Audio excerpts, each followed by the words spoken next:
ಮಾನವರು ಒಬ್ಬರಿಗೊಬ್ಬರು ಪ್ರೀತಿಸಬೇಕು ಎಂಬುದು ಪವಿತ್ರ ಇಸ್ಲಾಂನ ಬೋಧನೆಯಾಗಿದೆ. ಆದರೆ ಈ ಪ್ರೀತಿಯು ಕೇವಲ ಅವರ ನಡುವೆ ಮಾತ್ರ ಸೀಮಿತವಾಗಿರಬಾರದು. ಇತರ ಜೀವಿಗಳನ್ನು ಪ್ರೀತಿಸಲು ನಾವು ಕಲಿಯಬೇಕು. ಇಸ್ಲಾಂ ಈ ವಿಷಯದಲ್ಲಿ ಒಂದು ಶ್ರೇಷ್ಠ ಮಾದರಿಯನ್ನು ತೋರಿಸಿದೆ. ಅವರ ಜೀವನ ಚರಿತ್ರೆಯನ್ನು ಪರಿಶೀಲಿಸಿದರೆ ದೊಡ್ಡ ಪ್ರಾಣಿಗಳಿಂದ ಹಿಡಿದು ಚಿಕ್ಕ ಇರುವೆಗಳವರೆಗೆ ಪ್ರವಾದಿ ಸಲ್ಲಲ್ಲಾಹು ಅಲೈಹಿ ವಸಲ್ಲಂ ಅವರು ರಕ್ಷಿಸಿದ ಇತಿಹಾಸವನ್ನು ನಾವು ಕಾಣಬಹುದು. ಇರುವೆಗಳನ್ನು ಸುಡುತ್ತಿದ್ದ ಒಬ್ಬ ಸಹಾಬಿಯನ್ನು ಪ್ರವಾದಿ ಸಲ್ಲಲ್ಲಾಹು ಅಲೈಹಿ ವಸಲ್ಲಂ ಅವರು ಕಂಡಾಗ ಅವರನ್ನು ಗದರಿಸಿದ್ದು ನಮಗೆಲ್ಲರಿಗೂ ತಿಳಿದಿರುವ ವಿಷಯವೇ ಆಗಿದೆ. ಪ್ರೀತಿಯನ್ನು ಮತ್ತು ಕರುಣೆಯನ್ನು ಬಹಳವಾಗಿ ಪ್ರೋತ್ಸಾಹಿಸಿದ ಧರ್ಮವೇ ಪವಿತ್ರ ಇಸ್ಲಾಂ. ಸಹಜೀವಿಗಳೊಂದಿಗೂ ಅದೇ ರೀತಿಯಲ್ಲಿ ವರ್ತಿಸಬೇಕು ಎಂದು ಪವಿತ್ರ ಇಸ್ಲಾಂ ಆದೇಶಿಸುತ್ತದೆ. ವಿಶ್ವದ ಪೋಷಕನಾದ ಅಲ್ಲಾಹು ತನ್ನ ಬುದ್ಧಿಜೀವಿಗಳಾದ ದಾಸರಿಗೆ ಇತರ ಜೀವಿಗಳೊಂದಿಗೆ ಕರುಣೆ ಮತ್ತು ಪ್ರೀತಿಯನ್ನು ತೋರಿಸಲು ಕಲಿಸುತ್ತಾನೆ ಎಂಬುದಕ್ಕೆ ಪ್ರವಾದಿ ಸಲ್ಲಲ್ಲಾಹು ಅಲೈಹಿ ವಸಲ್ಲಂ ಅವರ ಜೀವನವೇ ಸ್ಪಷ್ಟ ಉದಾಹರಣೆಯಾಗಿದೆ. ಮಾನವರು ಎದುರಿಸುವ ಎಲ್ಲ ಸಮಸ್ಯೆಗಳನ್ನು ಜಯಿಸಲು ಪ್ರಯತ್ನಿಸುತ್ತಾರೆ. ಅದಕ್ಕೆ ಬೇಕಾದ ಬುದ್ಧಿ ಮತ್ತು ವಿವೇಕವನ್ನು ಅಲ್ಲಾಹು ಸುಬ್ಹಾನಹು ವ ತಆಲಾ ಅವರಿಗೆ ನೀಡಿದ್ದಾನೆ.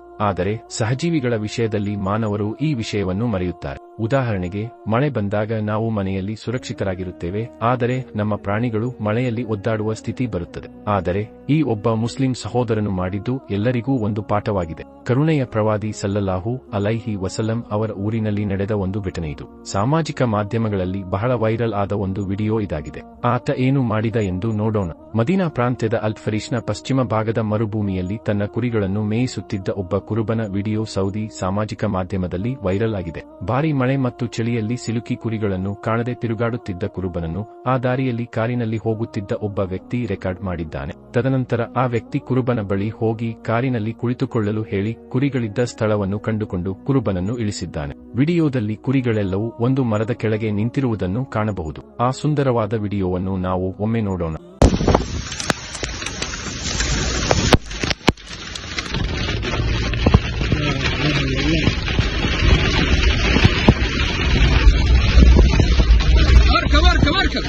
هنا تعال